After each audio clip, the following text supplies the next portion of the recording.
최연소 여성 군단장을 마담이라 비하하며 방산비리와 조작을 일삼던 부패한 사단장의 추악한 민낯이 낱낱이 드러납니다. 자신을 간첩으로 몰아가려던 자들에게 복수하기 위해 지옥에서 살아 돌아온 그녀는 유령 부대를 이끌고 숨막히는 핏빛 반격을 시작합니다. 영상 시청 후 이야기가 마음에 드셨다면 구독과 좋아요, 알림 설정 부탁드립니다. 감사합니다. 여자가 군단장은 무슨 군단장이냐? 그냥 마담이지. 그 한마디가 이 전쟁의 서막이었습니다. 문고리를 잡으려던 제 손이 허공에서 멈췄습니다. 화장실 안쪽에서 들려오는 목소리는 비릿한 웃음기를 머금고 있었습니다. 익숙한 목소리였습니다.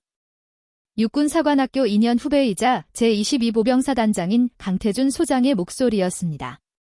물 내려가는 소리와 함께 그의 걸걸한 뒷담화는 계속되었습니다. 아니, 그렇지 않습니까, 국회의원님. 계집년이 생리통 핑계대면서 지휘 벙커에 핫팩이나 붙이고 앉아있을 텐데 그게 무슨 지휘관이겠습니까? 제가 아주 수발들르라 죽을 맛입니다. 전화기 너머의 상대가 누구인지는 짐작이 갔습니다. 국회 국방위원회 간사이자 차기 대권주자로 거론되는 배동훈 의원일 것입니다.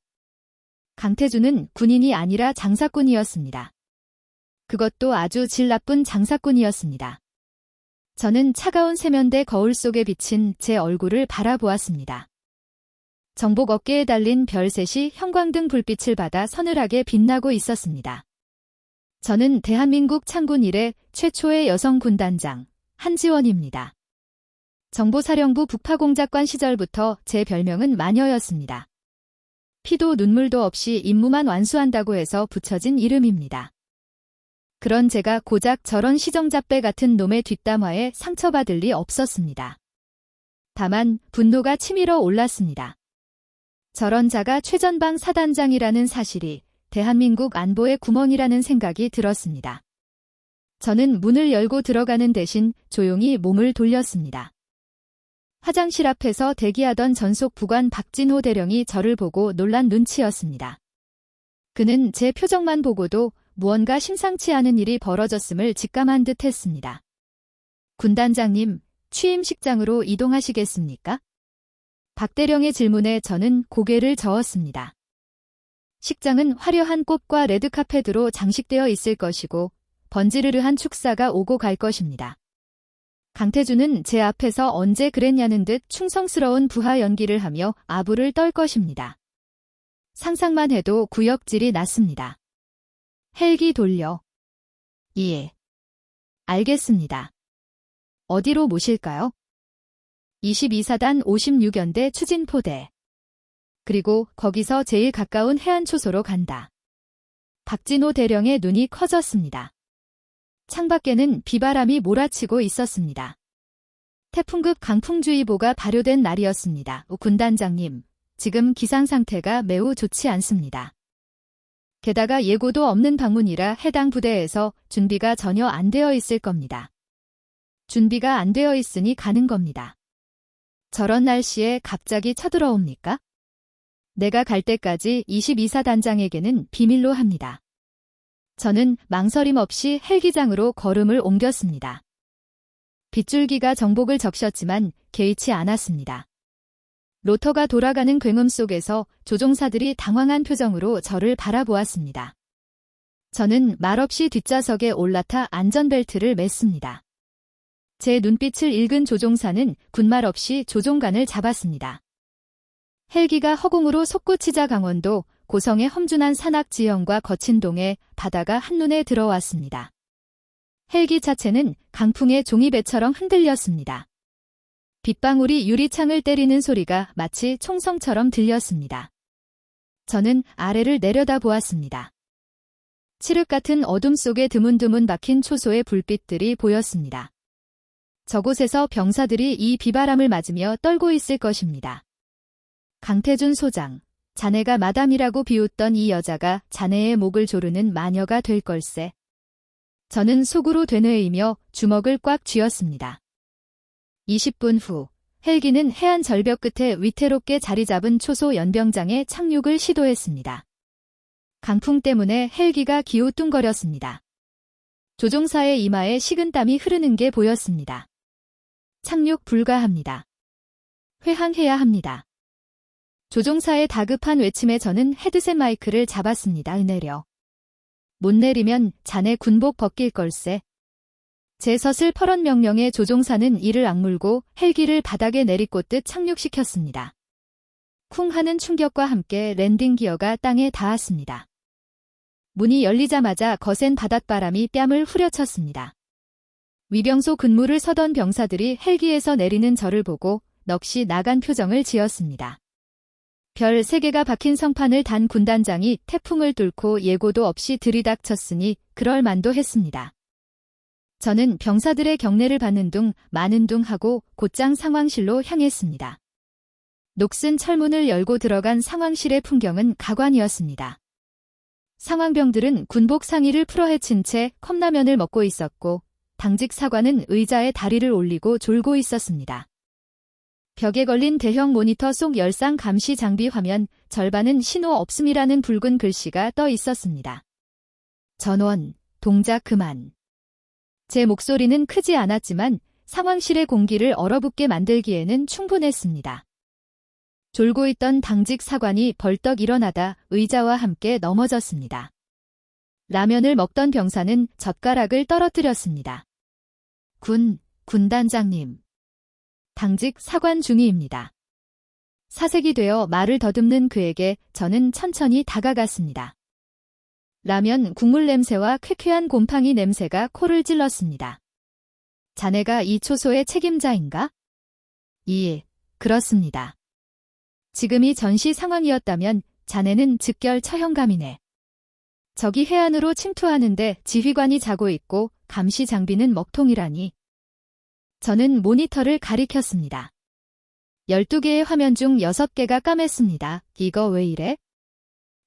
그게 노후화돼서 고장이 났습니다. 상급 부대에 수리 요청을 했는데 부품이 없다고 기다리라고만 해서. 언제 요청했나? 3달 전입니다. 3달. 대한민국 최전방의 눈이 3달 동안 멀어 있었다는 뜻입니다. 피가 거꾸로 솟는 기분이었습니다. 그때 밖에서 요란한 차량 소리가 들려왔습니다. 누군가 헐레벌떡 뛰어오는 소리가 들렸습니다. 초소장인 대위가 비에 젖은 채 들어왔습니다. 그리고 그 뒤로 낯익은 얼굴이 보였습니다. 22사단장 강태준 소장이었습니다.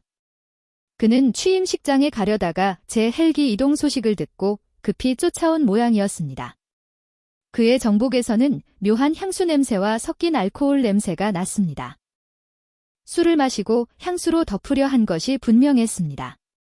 군단장님. 아니 오신다면 미리 연락이라도 주시지 갑작스럽게 오시면 어떡합니까? 날씨도 험한데 위험하게. 강태욱은 짐짓 걱정하는 척하며 능글맞게 웃었습니다. 저는 그의 웃는 얼굴을 보자마자 속에서 뜨거운 무언가가 치밀어 올랐습니다. 강 소장, 연락하고 오면 자네가 술 냄새 풍기면서 달려오지 않고 멀쩡한 척 연기했을 텐데 그 꼴을 못 봐서 아쉽네. 강태준의 표정이 순식간에 굳어졌습니다. 상황실에 있던 모든 간부와 병사들이 숨을 죽였습니다. 지금 술 냄새라고 하셨습니까? 저는 어제 경례 회식 자리에서 조금 마신 게 다입니다. 말씀이 너무 지나치십니다. 지나친 건 내 말이 아니라 자네의 근무 태도야. 저는 상황판 앞 탁자를 군화발로 걷어찼습니다. 쾅 하는 소리와 함께 탁자 위에 있던 서류들이 바닥으로 쏟아졌습니다. 지금 당장 전 병력 연병장 집합시켜. 완전 군장 상태로 5분 준다. 군단장님, 지금 밖에는 태풍주의보가 내려져 있습니다. 병사들 안전사고라도 나면 책임지실 겁니까? 강태준이 정색하며 대들었습니다. 그는 자신이 병사들을 아끼는 지휘관인 척 포장하고 있었습니다. 책임. 그래, 책임은 내가 진다. 하지만 자네가 말하는 안전사고는 훈련하다 다치는 게 아니라 장비가 없어서 죽는 걸 말하는 거겠지? 잔말 말고 집합시켜. 제 눈빛의 기세가 눌린 강태준은 입술을 깨물며 초 소장에게 눈짓했습니다. 초 소장이 떨리는 목소리로 비상방송을 했습니다. 전 병력 집합. 완전 군장 착용하고 연병장으로 집합. 사이렌 소리가 울려 퍼지자 초소 전체가 웅성거리기 시작했습니다. 저는 비릿한 미소를 지으며 강태준을 노려보았습니다. 자, 이제 까발려 줄게. 자네가 감추고 싶어하는 그 더러운 속살을 말이야. 연병장은 아수라장이었습니다. 억수같이 쏟아지는 빛 속에서 병사들은 허둥지둥 대열을 맞추고 있었습니다. 방탄 헬멧을 제대로 쓰지 못한 병사, 군화끈이 풀린 병사, 심지어 총기를 들고 나오지 않은 병사도 보였습니다. 이것이 대한민국 최전방을 지키는 부대의 현실이었습니다. 저는 단상도 없는 연병장 진흙 바닥에 섰습니다. 제 정복 바지 끝단은 이미 흙탕물로 엉망이 되었지만 상관없었습니다. 강태준 소장은 제 뒤에서 우산을 쓴 채 불만 가득한 표정으로 서 있었습니다. 부관이 씌워주는 우산 아래 그는 비 한 방울 맞지 않고 있었습니다. 우산 치워. 제가 낯직하게 말했습니다. 박진호 대령이 흠칫하며 제게 씌우려던 우산을 거두었습니다. 강 소장, 자네도 우산 치우게. 병사들은 비 맞고 서 있는데 지휘관이 우산이라니 창피하지도 않나? 강태준은 얼굴을 붉히며 부관에게 신경질적으로 손짓했습니다. 그제야 그도 비를 맞기 시작했습니다. 그의 값비싼 맞춤 정복이 젖어 들어가는 꼴을 보니 조금은 속이 시원했습니다. 저는 맨 앞줄에 서 있는 일병에게 다가갔습니다. 추위에 입술이 파랗게 질려 덜덜 떨고 있는 어린 병사였습니다. 춥나? 아닙니다. 거짓말하지 마. 이 날씨에 안 추운 게 이상한 거야? 저는 병사의 야전상의 지퍼를 열었습니다. 안에는 야은 러닝셔츠 한 장뿐이었습니다. 규정대로라면 방한내피와 기능성 발열 레이를 입고 있어야 했습니다. 방한내피 어디 갔어? 보급이 안 나왔습니다. 핫팩도 다 떨어졌습니다. 저는 병사의 군장을 벗겨 바닥에 쏟았습니다. 군장 안에서 나온 것은 신문지, 뭉치와 과자, 부스러기뿐이었습니다. 예비 전투복도, 양말도 모두 없었습니다. 겉만 번지르르하게 채운 가짜 군장이었습니다. 저는 바닥에 뒹구는 신문지 뭉치를 집어들어 강태준의 가슴팍에 던졌습니다. 젖은 신문지가 그의 명찰을 가리고 툭 떨어졌습니다. 이게 자네가 지휘하는 부대의 수준인가? 병사들은 빤스바람으로 얼어 죽게 생겼는데 사단장은 회식이나 다니고 보급이 지연돼서 어쩔 수 없었습니다. 상급 부대에서 물자를 안 내려주는데 제가 무슨 수로? 강태준은 끝까지 변명했습니다. 보급이 지연돼? 내가 오기 전에 군수참모한테 확인했어. 22사단에 배정된 신형방한 장비 예산은 이미 집행됐고 물자도 불출됐다고 하던데 그 많은 장비는 다 어디로 갔나? 자네가 엿바꿔 먹었나? 제 호통에 강태준의 눈동자가 흔들렸습니다. 그는 당황한 기색을 감추지 못했습니다. 그게 착오가 있었을 겁니다. 제가 다시 확인해 보겠습니다. 확인할 필요 없어. 내가 직접 확인한다. 저는 뒤돌아 병사들을 향해 소리쳤습니다. 빗소리를 뚫고 제 목소리가 쩌렁쩌렁하게 울렸습니다. 우본 군단장은 현 시간부로 22사단 전 병력에 대한 특별 감찰을 지시한다. 모든 창고 개방하고 장부 가져와. 쌀 한 톨, 기름 한 방울까지 다 샌다. 그리고 저는 박진호 대령에게 손짓했습니다. 박 대령, 감찰부대와 헌병대 투입해. 지금 당장. 예, 알겠습니다. 강태준의 얼굴이 사색이 되었습니다. 감찰이 시작되면 그가 저지른 비리들이 고구마 줄기처럼 엮여 나올 게 뻔했기 때문입니다. 그는 다급하게 저를 붙잡으려 했습니다. 군단장님, 이러시면 곤란합니다. 이건 월권입니다. 저도 사단장으로서 체면이 있습니다. 두 아들 보는 앞에서 이렇게 모욕을 주시면 지휘권이? 체면. 지휘권. 저는 허탈하게 웃음을 터뜨렸습니다. 자네가 병사들 밥 굶기고 얼려 죽이는 동안 챙긴 게 그놈의 체면인가? 내 눈에는 자네가 군복 입은 도둑놈으로밖에 안 보여. 억울하면 증명해봐. 감찰 결과 깨끗하면 내가 옷 벗지? 저는 병사들을 다시 바라보았습니다. 그들의 눈빛에는 두려움과 함께 묘한 기대감이 서려 있었습니다. 매번 윗선에 의해 묵살당하고 착취당하던 그들에게 처음으로 자신들의 편을 들어주는 진짜 어른이 나타난 것입니다. 그리고 하나 더. 저는 잠시 말을 멈추고 숨을 골랐습니다. 이 결정은 많은 반발을 불러올 것이고 위험 부담도 컸습니다. 하지만 반드시 해야만 하는 일이었습니다. 썩은 살을 도려내려면 고통이 따르는 법이니까요. 내일부터 22사단 전부대는 혹한기 대비 해안 침투 방어 훈련에 돌입한다. 적 특수부대가 이 날씨를 틈타 침투한다는 가정하에 실전과 똑같이 진행한다. 미쳤습니까? 이 날씨예요. 사고 납니다. 진짜 사람 죽습니다. 강태준이 펄쩍 뛰었습니다. 사람 죽는 게 무서우면 군인 하지 말았어야지. 장비가 없으면 몸으로라도 때워. 그게 자네가 병사들 춥게 만든 대가야? 사단장인 자네도 예외는 없다. 자네도 완전 군장하고 지휘 통제실에 앉아 있어.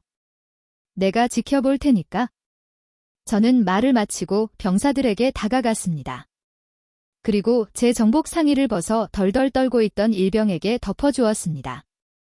훈장과 계급장이 달린 화려한 정복이 흑투성이 병사의 어깨를 감쌌습니다.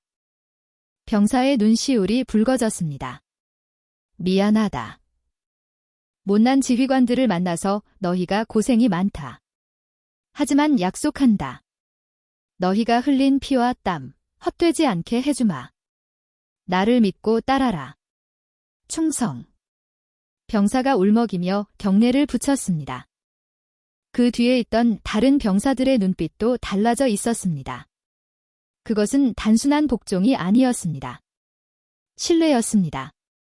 저는 속옷 차림에 비를 맞으며 다시 상황실로 걸어갔습니다. 등 뒤에서 느껴지는 강태준의 살기 어린 시선이 느껴졌습니다. 그는 지금 당장이라도 제 등에 칼을 꽂고 싶을 것입니다. 하지만 상관없었습니다. 전쟁은 이미 시작되었습니다. 상황실로 돌아온 저는 젖은 머리를 쓸어 넘기며 의자에 앉았습니다. 박진호 대령이 수건을 건넸지만 저는 사양했습니다.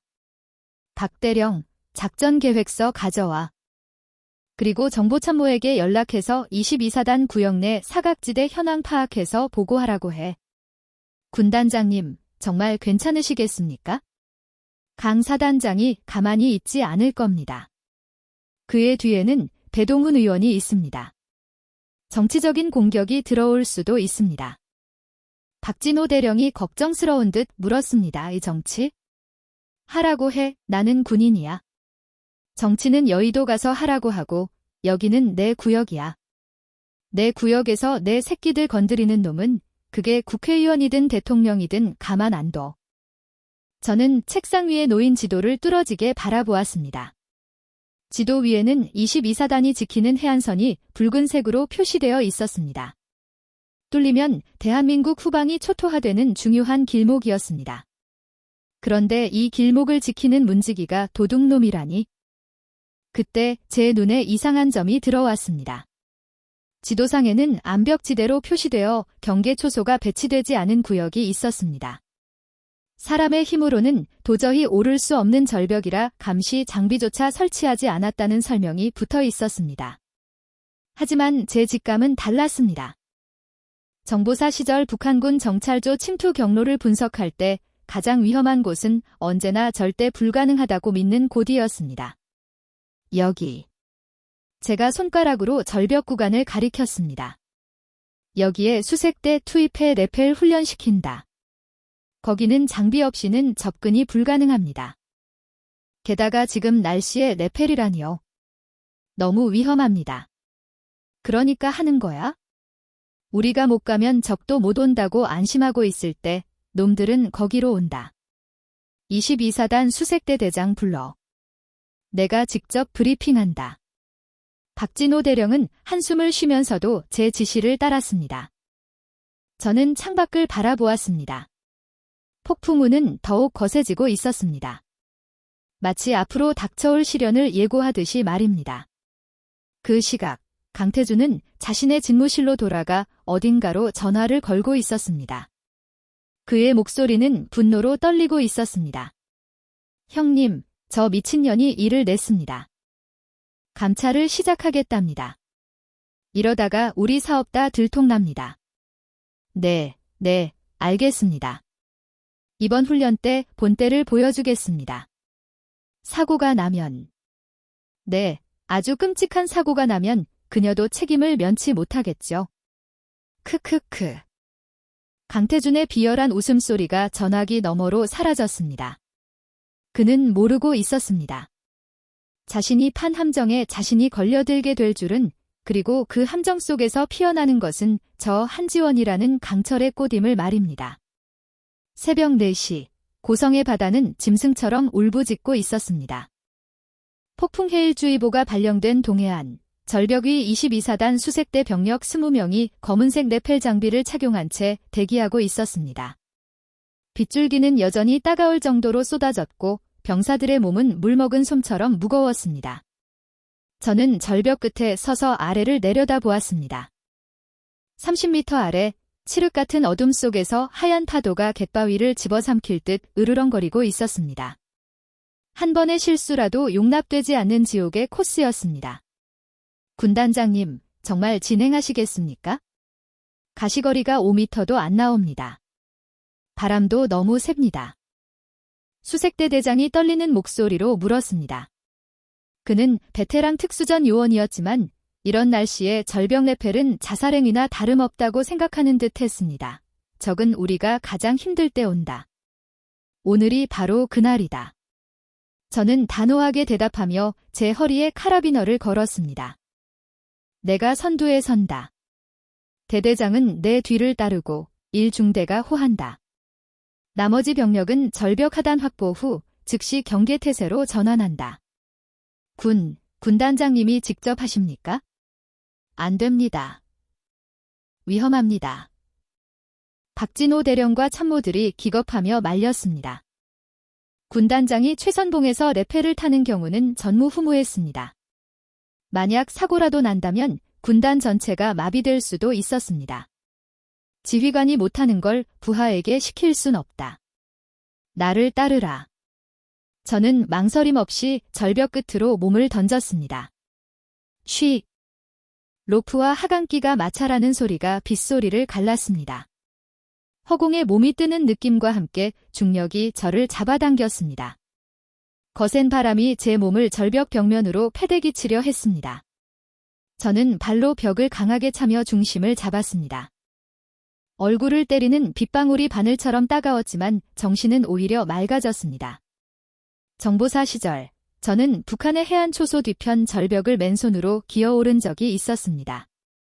그때의 공포와 긴장감에 비하면 이것은 훈련일 뿐이었습니다.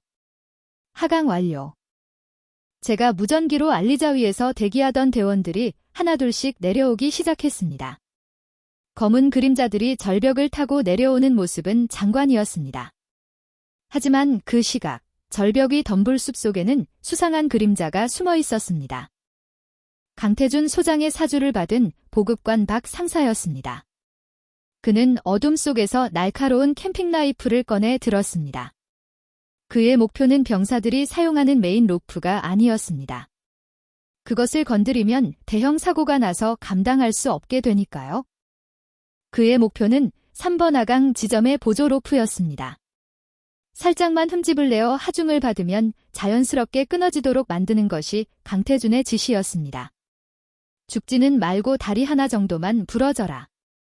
그래야 저 여자한테 무리한 훈련 강행 책임을 물을 수 있으니까. 박 상사는 떨리는 손으로 로프의 섬유 조직을 긁어냈습니다. 아주 미세한 손상이었지만 80kg이 넘는 완전군장 병사의 무게가 실리면 치명적인 결과로 이어질 것입니다. 3번 대원, 하강 준비. 무전기에서 소리가 들리자 박 상사는 재빨리 몸을 숨겼습니다. 3번 대원은 이제가 전이 본 신병 김일병이었습니다. 그는 긴장한 표정으로 절벽 끝에 섰습니다.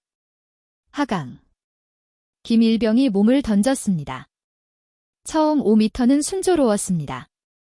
하지만 그가 벽을 차고 반동을 이용해 내려가려는 순간이었습니다. 그 구역. 소름 끼치는 타열음이 들렸습니다. 으아. 비명과 함께 김일병의 몸이 허공으로 추락했습니다. 로프가 끊어진 것입니다. 3번 추락. 3번 추락. 대기하던 간부들의 고함이 터져나왔습니다. 김일병은 절벽 중간에 튀어나온 바위에 부딪히며 튕겨나갔고 그대로 거친 파도 속으로 사라질 위기에 처했습니다. 다행히 그가 맨 보조 안전줄이 바위 틈에 낀 나뭇뿌리에 걸리면서 추락은 멈췄습니다. 하지만 그는 의식을 잃은 채 절벽 중간에 대롱대롱 매달려 있었습니다. 구조팀 투입해. 대대장이 소리쳤지만 누구도 선뜻 나서지 못했습니다. 파도가 너무 거세 해상 접근이 불가능했고 위에서 내려가기에는 로프가 끊어질까 두려웠기 때문입니다. 그때 절벽 아래에 있던 제가 다시 위를 향해 벽을 타고 오르기 시작했습니다. 내가 간다. 위에서 조명탄 쏘고 로프 확보해. 군단장님, 안 됩니다. 바위가 젖어서 미끄럽습니다. 박진호 대령의 비명 같은 무전이 들려왔지만 저는 듣지 않았습니다. 저는 맨손으로 젖은 바위를 잡고 기어 올랐습니다. 손톱이 깨지고 손바닥이 찢어져 피가 흘렀지만 통증을 느낄 새가 없었습니다. 살려야 한다. 내 병사다. 오직 그 생각뿐이었습니다. 김일병이 매달린 곳은 절벽 중간의 작은 턱이었습니다. 저는 숨을 헐떡이며 그곳에 도달했습니다. 김일병은 머리에서 피를 흘리며 축 늘어져 있었습니다. 다리는 기형적으로 꺾여 있었습니다. 김일병. 정신 차려. 내 목소리 들리나? 제가 뺨을 때리며 소리치자 김일병이 희미하게 눈을 떴습니다. 군단장님. 저 죽습니까? 안 죽어. 내가 왔잖아. 넌 절대 안 죽어. 저는 제 하네스에 연결된 예비 로프를 김일병의 허리에 묶었습니다. 그리고 그를 제 등에 업었습니다. 80kg의 거구가 제 등을 짓눌렀습니다. 빗물과 피가 섞여 시야를 가렸습니다. 꽉 잡아. 놓치면 둘 다 죽는다. 저는 다시 아래로 내려가기 시작했습니다. 한 발 바람이 우리를 절벽에서 떼어내려 안간힘을 썼지만 저는 바위 틈에 손가락을 박아 넣으며 버텼습니다. 30분이 마치 30년처럼 느껴졌습니다. 마침내 제 발이 지면에 닿았을 때 대기하던 의무병들이 달려와 김일병을 받아냈습니다. 이송해. 헬기 뛰어. 저는 바닥에 주저앉아 거친 숨을 몰아쉬었습니다. 온몸이 덜덜 떨렸습니다. 추위 때문이 아니었습니다. 분노 때문이었습니다. 저는 끊어진 로프 조각을 주워 들었습니다. 절단면이 깨끗하지 않았습니다. 날카로운 무언가로 인위적으로 손상된 흔적이 역력했습니다. 이건 사고가 아니야? 제 입에서 낮은 으르렁거림이 새어나왔습니다. 테러다. 사고 소식은 순식간에 퍼졌습니다. 아니, 누군가 의도적으로 퍼뜨렸습니다. 속보 여성 군단장의 무리한 훈련 강행, 훈련병 추락 사고 발생, 위독한 상태. 단독 태풍 속의 병사들 사지로 몬 마녀 군단장 리더십 논란. 인터넷 뉴스는 저를 살인마로 몰아가고 있었습니다. 댓글창에는 입에 담기도 힘든 욕설들이 도배되었습니다. 여자가 뭘 달더니 애들 죽인다는 비난이 쏟아졌습니다. 배동훈 의원의 언론 플레이가 시작된 것입니다. 병원 응급실, 김일병의 부모님이 오열하고 있었습니다. 강태준 소장은 그 옆에서 고개를 푹 숙인 채 죄인처럼 서 있었습니다. 물론 연기였습니다. 어머님, 아버님 죄송합니다. 제가 말렸어야 했는데 군단장님 의지가 워낙 강하셔서 그는 교묘하게 모든 책임을 제게 돌리고 있었습니다. 그때 제가 복도 끝에서 나타났습니다. 흙투성이가 된 전투복 차림 그대로였습니다. 찢어진 손에는 붕대조차 감지 않았습니다. 당신이 우리 아들 죽일 뻔했어? 김일병의 어머니가 제 멱살을 잡고 흔들었습니다. 저는 저항하지 않았습니다. 죄송합니다. 제 불찰입니다. 불찰. 우리 애가 다리가 부러졌어. 평생 장애인으로 살 수도 있다고. 내가 책임질 거야. 내가 장군이면 다야? 어머니의 손톱이 제 목을 핥히었지만 저는 꼼짝도 하지 않았습니다. 강태준이 말리는 척하며 묘한 미소를 지었습니다. 어머님, 진정하십시오. 군단장님도 일부러 그러신 건 아닙니다.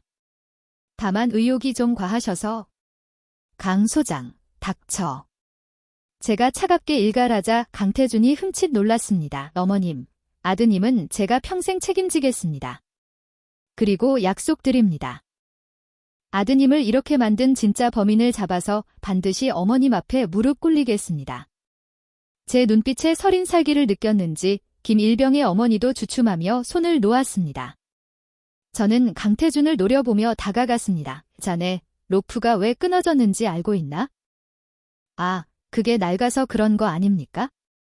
제가 평소에 장비 관리 좀 잘하라고 그렇게 일렀는데 내가 확인한 로프는 보급된 지 한 달도 안 된 신형이었어. 그리고 절단면을 보니 누군가 칼로 긁은 자국이 있더군. 강태준의 동공이 지진이라도 난 듯 흔들렸습니다. 무슨 소설을 쓰십니까? 누가 감히 훈련 중에 그런 짓을.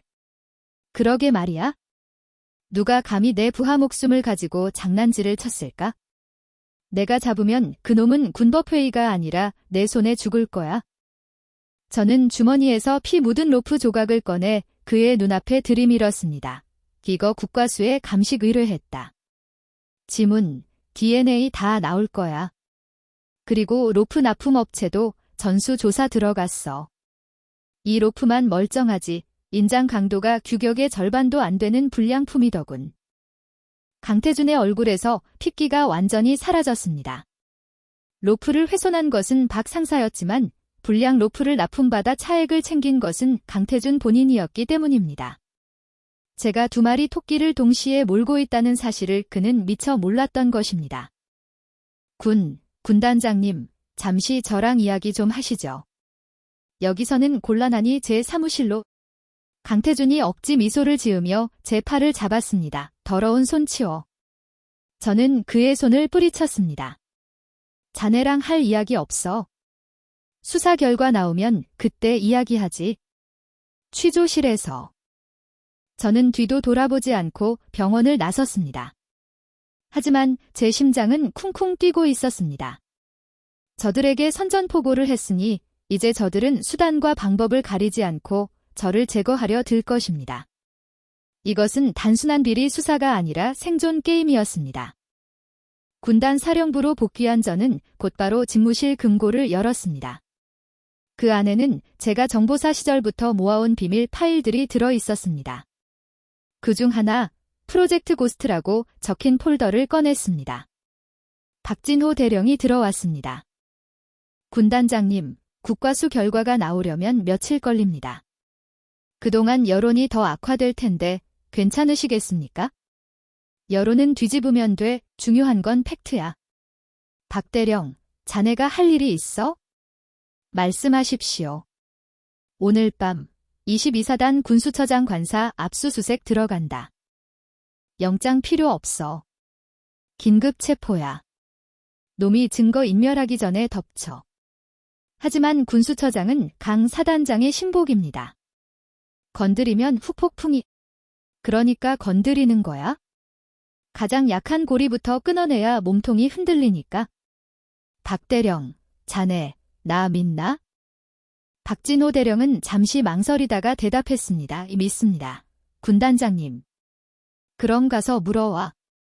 놈의 목덜미를. 박 대령이 나가고 저는 홀로 집무실에 남았습니다. 창밖에는 비가 그치고 먹구름 사이로 달빛이 비치고 있었습니다. 하지만 저는 알고 있었습니다. 이 고요함은 폭풍의 눈일 뿐이라는 것을. 그날 밤 22사단 군수처장의 관사에서는 비명소리가 터져 나왔습니다. 헌병대가 들이닥쳐 비밀 장부와 USB들을 압수했습니다. 그 속에는 강태준뿐만 아니라 배동훈 의원의 이름까지 적힌 뇌물 리스트가 들어 있었습니다. 판도라의 상자가 열린 것입니다. 하지만 그 상자 안에는 희망만 있는 것이 아니었습니다. 저를 파멸로 몰고 갈 악마들도 함께 튀어나올 준비를 하고 있었습니다. 승리의 잔을 들기에는 너무 이르렀습니다. 저는 압수한 비밀 장부를 넘기며 손이 떨렸습니다. 22사단 군수처장의 관사천장 안쪽에서 찾아낸 이 낡은 수첩에는 상상 이상의 것들이 적혀 있었습니다. 강태준 소장이 빼돌린 군수 물자의 목록뿐만이 아니었습니다. 그 돈이 어디로 흘러갔는지, 누구의 주머니를 채웠는지 적나라하게 기록되어 있었습니다. 배동훈 국회의원, 여당 국방위원회 간사이자 차기 대권주자. 그의 이름 옆에는 수십억 원에 달하는 금액과 날짜가 꼼꼼하게 적혀 있었습니다. 이것은 단순히 군 내부의 비리가 아니었습니다. 대한민국 권력의 심장부를 겨누는 핵폭탄이었습니다. 군단장님, 이걸 터뜨리면 나라가 뒤집힙니다. 감당하실 수 있겠습니까? 박진호 대령이 마른 침을 삼키며 물었습니다. 그의 얼굴에는 두려움이 서려 있었습니다. 나라가 뒤집히는 게 무서워서 썩은 살을 놔두면 결국 나라가 죽어. 내일 아침 전군 지휘관 회의에서 공개한다. 국방부 장관 앞에서 직접 보고할 거야? 저는 수첩을 금고에 넣고 잠갔습니다. 이것으로 강태준과 배동훈은 끝이라고 생각했습니다. 하지만 그들은 저보다 한 수, 아니 두 수는 더 앞서 있는 능구렁이들이었습니다. 새벽 3시, 집무실 소파에서 쪽잠을 자던 저는 요란한 사이렌 소리에 눈을 떴습니다. 창밖을 보니 군단 사령부 정문이 뚫려 있었습니다. 아군이었습니다. 검은색 세단 수십 대와 헌병대 트럭이 역내로 밀려 들어오고 있었습니다. 뭐야? 누가 감히 허가도 없이 군단 사령부에? 제가 인터폰을 잡으려는 순간 집무실 문이 박살날 듯 열렸습니다. 무장한 군사안보지원 사령부 요원들이 총구를 겨누며 들이닥쳤습니다. 그들의 뒤로 군검찰단 소속 검사가 걸어 들어왔습니다. 한지원 중장, 당신을 긴급 체포합니다. 체포. 지금 제정신인가? 나는 야전 군단장이야. 전시 작전권을 가진 지휘관을 체포하려면 대통령의 재가가 있어야 해. 제가 호통을 쳤지만 검사는 코웃음을 쳤습니다. 대통령 제가 받았습니다. 혐의가 아주 무겁거든요. 검사가 내민 체포 영장에는 죄목이 선명하게 박혀 있었습니다. 군사기밀보호법 위반 및 국가보안법 위반, 간첩 혐의. 간첩. 내가 기가 차서 말도 나오지 않았습니다. 평생을 최전방과 북파 공작 임무에 바친 저에게 간첩이라니? 당신이 정보사 시절 수행했던 흑금성 작전 기억하시죠? 그때 접선했던 북한 정찰총국 간부에게 우리 군의 암호 체계를 넘겼더군요. 대가로 받은 비자금 계좌도 확인했습니다. 개소리 집어치워.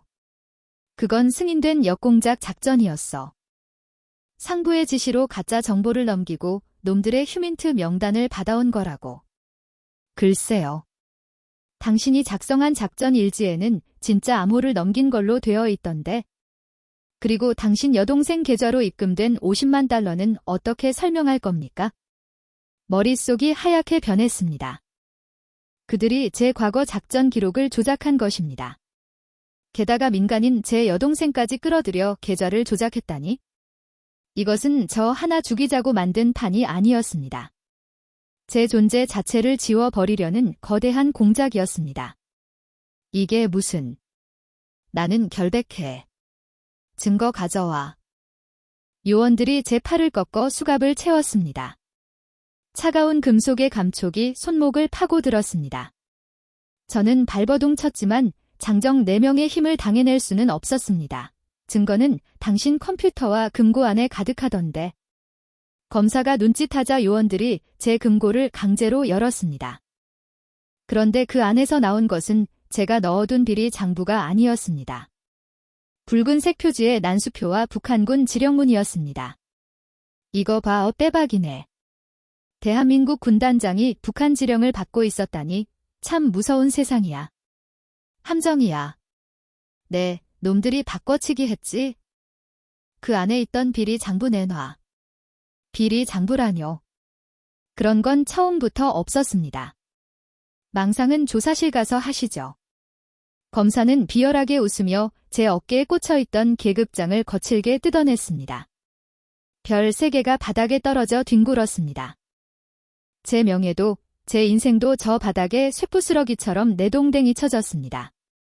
저는 끌려나가면서 박진호 대령을 찾았습니다.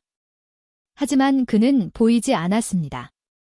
복도에는 놀라서 뛰쳐나온 참모들과 병사들이 저를 바라보고 있었습니다. 그들의 눈빛은 혼란으로 가득 차 있었습니다. 존경하던 지휘관이 간첩 혐의로 끌려가는 모습. 그들에게 씻을 수 없는 상처를 준 것 같아 가슴이 미어지는 듯 했습니다. 사령부 현관 앞에는 벌써 기자들이 진을 치고 있었습니다. 카메라 플래시가 기관총처럼 터졌습니다. 한 중장님, 혐의 인정하십니까? 북한의 군사 기밀을 넘긴 게 사실입니까? 여성 최초 군단장이라는 타이틀이 부끄럽지 않습니까? 기자들의 질문은 칼이 되어 제 심장을 찔렀습니다. 그들 뒤로 익숙한 얼굴이 보였습니다. 강태준 소장이었습니다. 그는 슬픈 표정을 지으며 인터뷰를 하고 있었습니다. 정말 믿을 수 없습니다. 존경하던 선배님이셨는데 어쩐지 최근 무리한 훈련을 강행해서 부대 전투력을 약화시키려 하더라니. 그게 다 북한의 지시였나 봅니다. 저 능구렁이 같은 놈. 저는 소리치려 했지만 요원들이 제 입을 틀어막고 호송차에 밀어넣었습니다. 창밖으로 멀어지는 부대를 보며 저는 입술이 피 나도록 깨물었습니다. 이대로는 안 끝나. 절대로.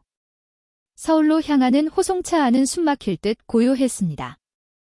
양옆에는 건장한 요원 2명이 저를 감시하고 있었고 운전석과 조수석에는 헬멧을 쓴 헌병들이 앉아 있었습니다. 제 머릿속은 복잡하게 돌아갔습니다. 놈들은 치밀했습니다.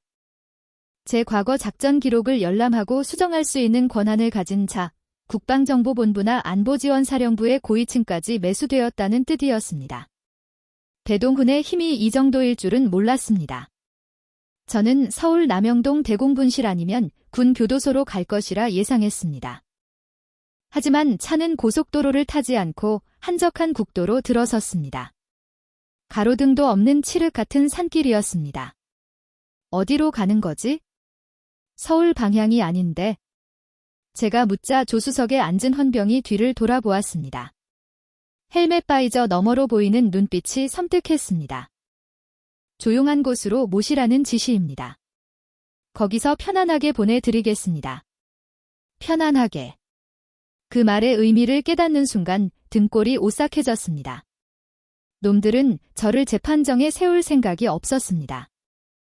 간첩 혐의로 수사를 받던 중 죄책감을 이기지 못하고 자살 혹은 도주하다가 사고사. 그것이 그들이 짠 시나리오였습니다. 죽인다. 여기서 나를 죽일 생각이다. 생존 본능이 경고음을 울렸습니다. 저는 손목을 비틀어 수갑의 유격을 확인했습니다. 꽉 조여 있어 틈이 없었습니다. 무기도 없었고 공간도 좁았습니다. 하지만 저는 정보사 시절 맨손으로 사람을 죽이는 기술을 배운 인간 병기였습니다. 차가 급커브 길에 접어들며 속도를 줄였습니다. 그때였습니다. 반대편 차선에서 대형 덤프트럭 한 대가 상향등을 켜고 중앙선을 넘어 돌진해 왔습니다. 뭐야? 운전병이 당황하여 핸들을 꺾었지만 늦었습니다. 쾅! 엄청난 굉음과 함께 호송차가 종이장처럼 구겨졌습니다. 차체는 도로 밖으로 튕겨나가 가드레일을 뚫고 낭떠러지로 굴러떨어졌습니다. 세상이 빙글빙글 돌았습니다. 유리가 깨지고 쇠가 찢어지는 소음이 고막을 찢었습니다. 쿵, 쿵, 쿵. 몇 번의 충격 끝에 차가 멈췄습니다. 매캐한 연기와 비릿한 피 냄새가 코를 찔렀습니다. 저는 신음하며 눈을 떴습니다. 이마가 찢어졌는지 피가 눈을 가렸습니다. 옆에 있던 요원들은 목이 꺾인 채 축 늘어져 있었습니다. 앞좌석의 헌병들도 움직임이 없었습니다. 살아야 한다. 저는 깨진 창문 틈으로 몸을 밀어 넣었습니다. 갈비뼈가 부러졌는지 숨을 쉴 때마다 격통이 밀려왔습니다. 수갑찬 손으로 깨진 유리 조각을 집어들었습니다. 뼈가 드러날 정도로 손목을 비틀고 살점을 깎아내며 억지로 손을 빼냈습니다. 고통의 비명이 터져나올 뻔했지만 입술을 깨물어 참았습니다. 겨우 차 밖으로 기어나왔을 때 절벽 위 도로에서 누군가의 목소리가 들렸습니다. 확인해. 숨이 붙어 있으면 확실하게 끊어. 후레쉬 불빛이 아래를 훑었습니다. 덤프트럭에서 내린 사내들이 밧줄을 타고 내려오고 있었습니다. 손에는 쇠파이프와 야구방망이가 들려 있었습니다. 단순한 사고 위장이 아니라 확인 사살까지 하러 온 것입니다. 저는 덤불 속으로 몸을 숨겼습니다. 부러진 갈비뼈를 부여잡고 어둠 속을 기었습니다. 비가 다시 내리기 시작했습니다. 차가운 빗물이 피와 섞여 흘러내렸습니다. 이대로 죽을 순 없어. 절대로. 뒤에서 사내들의 발소리가 가까워졌습니다. 차 안에 없어. 도망친 것 같다. 멀리 못 갔을 거야? 다리가 부러졌을 테니 기어서라도 찾아서 죽여. 의원님 지시다. 의원님. 배동훈이었습니다. 놈은 제 시체를 보기 전까지는 잠들지 못할 것입니다. 저는 숨을 죽이고 나무 뒤에 섰습니다. 놈 하나가 제 쪽으로 다가왔습니다. 여기 핏자국이 있다. 놈이 뒤돌아 동료를 부르려는 찰나 저는 튀어나갔습니다. 제 손에 들린 것은 무기가 아니라 뾰족한 돌멩이 하나였습니다. 하지만 그걸로 충분했습니다. 놈의 목젖을 돌멩이로 찍고 쓰러지는 놈의 무릎을 걷어찼습니다. 놈이 들고 있던 쇠파이프를 빼앗아 들었습니다. 거기 누구냐? 다른 놈들이 달려들었습니다. 3명 부상당한 몸으로 상대하기에는 버거운 숫자였습니다. 하지만 제 눈에는 살기가 아닌 도끼가 서려 있었습니다. 와라. 지옥 구경시켜줄 테니까. 저는 이를 악물고 쇠파이프를 휘둘렀습니다. 쾅. 둔탁한 소리와 함께 놈의 머리가 터졌습니다. 하지만 다른 놈의 야구 방망이가 제 옆구리를 강타했습니다. 부러진 갈비뼈가 비명을 질렀습니다.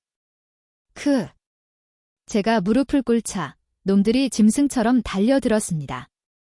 발길질이 쏟아졌습니다. 정신이 혼미해졌습니다. 여기까지인가? 그때였습니다. 탕. 어둠을 찢는 총성이 울렸습니다. 제 머리통을 내려치려던 놈의 어깨에서 피가 튀었습니다. 뭐야? 놈들이 당황하여 뒤를 돌아보았습니다.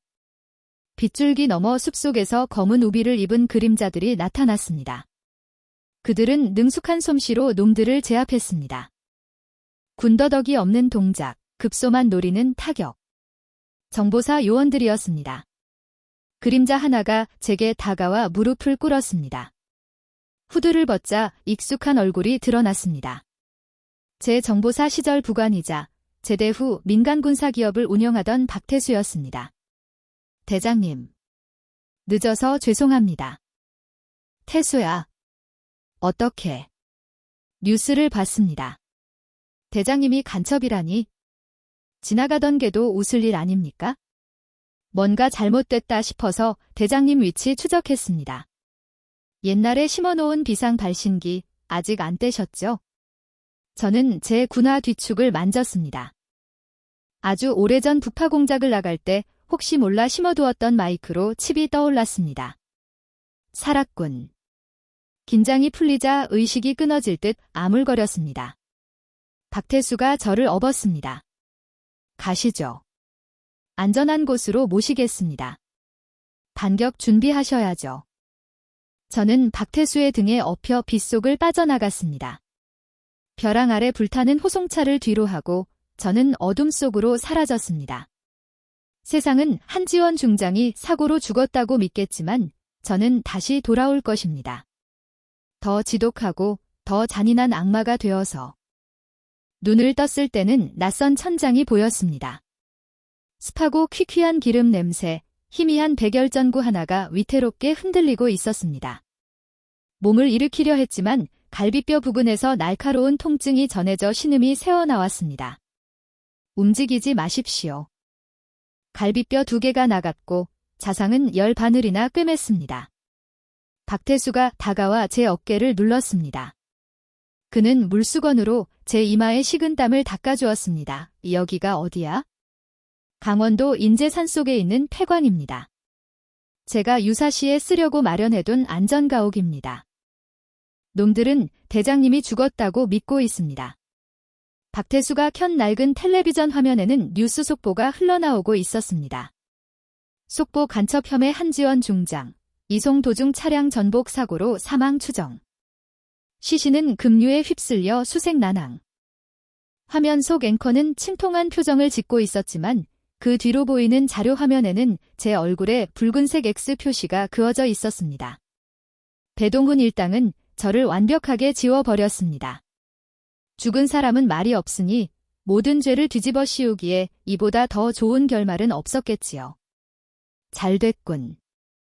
제가 피식 웃자 입가가 찢어져 비릿한 피 맛이 났습니다. 오히려 좋아? 산 사람은 놈들의 감시망을 피할 수 없지만 죽은 사람은 어디든 갈 수 있으니까. 저는 고통을 참으며 침대에서 내려왔습니다.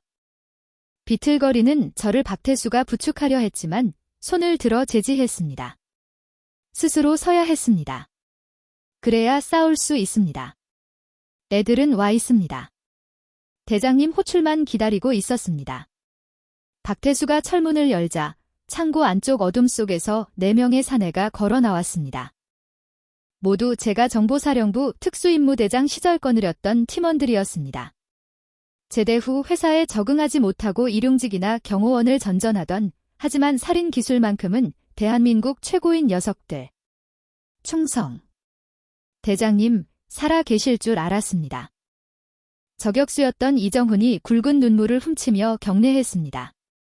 폭파 전문가 한소라, 침투 요원 김철수, 그리고 무술교관 출신 오동구까지. 그들의 눈빛은 굶주린 늑대와 같았습니다. 세상이 버린, 그리고 세상에 섞이지 못한 우리들이 다시 뭉친 것입니다. 격이하지 마. 나는 이제 군인이 아니다. 계급도 명예도 없는 망령이다. 저는 그들을 하나하나 둘러보았습니다. 상대는 대한민국 육군소장과 유력 대권 후보 국회의원이다. 놈들은 군대와 경찰, 언론까지 쥐고 있다. 이 싸움에서 지면 우리는 범죄자로 죽는다. 그래도 하겠나? 대장님, 저희는 원래 그림자였습니다. 빛나는 훈장보다 대장님의 인정이 더 고팠습니다. 명령만 내려주십시오. 한소라가 탄창을 끼우며 대답했습니다. 찰칵하는 금소금이 폐광 안을 울렸습니다. 좋아. 지금부터 우리는 유령이다. 존재하지 않는 부대, 기록되지 않는 작전. 목표는 하나다. 강태준과 배동훈의 파멸. 저는 테이블 위에 펼쳐진 지도를 가리켰습니다. 놈들은 내가 죽었다고 생각하고 안심하고 있을 거야. 그 방심이 놈들의 가장 큰 약점이다. 우리는 놈들의 심장이 아니라 지각부터 턴다. 강태준과 배동훈을 연결하는 고리는 결국 돈입니다. 그 막대한 비자금을 관리하는 자금책을 잡으면 놈들의 아킬레스건을 끊을 수 있다. 박태수, 강태준의 자금 세탁해주는 놈 파악됐나? 예. 강원도 양양에서 리조트 사업을 하는 청솔홀딩스 대표 양광수입니다. 겉으로는 사업가지만 실상은 조폭 출신 사채업자입니다. 오늘 밤 자신의 별장에서 강태준의 승진 축하 파티를 연다는 첩보가 있습니다. 승진 축하 파티. 내 장례식 날에 샴페인을 터뜨리시겠다. 제 눈에서 푸른 불꽃이 튀었습니다. 오늘 밤 파티의 메인 이벤트는 우리가 장식한다. 준비해. 우리는 박태수가 준비해둔 무기고를 열었습니다. 소음기가 장착된 권총, 단검, 섬광탄, 그리고 검은색 전술복장. 군번줄 대신 복수심을 목에 걸고 유령들은 어둠 속으로 스며들 준비를 마쳤습니다. 양양의 해안가 절벽 위에 지어진 고급 별장. 오션뷰 통유리창으로 화려한 조명이 새어나오고 흥겨운 음악 소리가 파도 소리에 묻혀 들려왔습니다. 별장 입구에는 덩치 큰 경호원들이 삼엄하게 경계를 서고 있었지만 그들은 인간을 막을 수는 있어도 유령을 막을 수는 없었습니다. 1조 전력 차단. 2조 외곽 경비 제압. 소리 내지 마. 제 무전지시에 이정훈과 김철수가 그림자처럼 움직였습니다. 잠시 후 별장 외곽을 비추던 서치라이트가 툭 꺼졌습니다. 뭐야? 정전이야? 경호원들이 당황하여 웅성거리는 순간 퍽, 퍽 하는 짧은 비명과 함께 그들이 하나둘씩 쓰러졌습니다. 목을 가격당하거나 조르기에 당해 기절한 것입니다. 저는 정문이 아닌 2층 테라스를 통해 내부로 진입했습니다. 파티장은 술과 향락의 냄새로 가득했습니다. 고급 양주병이 나뒹굴고 발라먹는 여자들과 취한 남자들이 옮겨붙어 있었습니다. 그리고 그 중앙, 가장 상석에 강태준의 자금책 양광수가 앉아 있었습니다. 그는 전화기를 붙들고 낄낄거리고 있었습니다. 아이고, 사단장님. 아니, 이제 곧 장관님 되시겠군요. 걱정 마십시오. 그년 시체는 물고기밥이 됐을 겁니다. 비자금은 안전하게 세탁해서 스위스로 보낼 준비 다 끝났습니다. 역시 놈들은 이미 다음 단계로 넘어가고 있었습니다. 저는 어둠 속에 몸을 숨긴 채 양광수의 뒤로 접근했습니다. 음악 소리가 커서 제 발소리는 들리지 않았습니다. 양광수가 전화를 끊고 잔을 들어 올리는 순간 제가 테이블 위로 뛰어올랐습니다. 쨍그랑. 유리 테이블이 박살나며 파편이 튀었습니다. 음악이 멈추고 비명소리가 터져나왔습니다. 누구냐? 양광수가 소파 뒤로 물러나며 소리쳤습니다. 저는 대답 대신 그의 넥타이를 잡아채 테이블 위로 내리꽂았습니다. 그의 코뼈가 부러지는 소리가 났습니다. 경호실장으로 보이는 자가 품에서 칼을 꺼내 달려들었지만 제 뒤에서 나타난 박태수가 그의 손목을 꺾어버렸습니다. 움직이면 이놈 목을 긋는다. 제가 깨진 유리 조각을 양광수의 목동맥에 갖다 대자 달려들려던 조무래기들이 얼어붙었습니다. 너 뭐야? 돈이 필요해서 그래? 얼마면 돼? 양광수는 피투성이가 된 얼굴로 덜덜 떨며 물었습니다. 저는 쓰고 있던 모자를 천천히 벗었습니다. 찢어진 이마의 상처와 헝클어진 머리카락, 그리고 지옥에서 돌아온 눈빛. 양광수의 눈이 찢어질 듯 커졌습니다. 한지원. 죽은 줄 알았는데. 유감스럽게도 지옥에 자리가 없어서 반송됐거든. 저는 유리 조각을 그의 피부에 더 깊이 박았습니다. 강태준이 빼돌린 군사 기밀 데이터 어디서 거래하기로 했지? 몰라요. 나는 그냥 돈만. 손가락 하나씩 자를 때마다 기억이 돌아올 텐가? 박태수가 양광수의 손을 짓밟자 그가 비명을 지르며 다급하게 외쳤습니다. 양양공항. 내일 밤 양양국제공항 화물 터미널이야. 중국 애들이랑 거기서 만나기로 했어. 하드디스크는 강 사단장이 직접 가지고 올 거야. 양양국제공항. 역시 민간인 출입이 통제된 야간 화물기를 이용해 밀반출하려는 속셈이었습니다.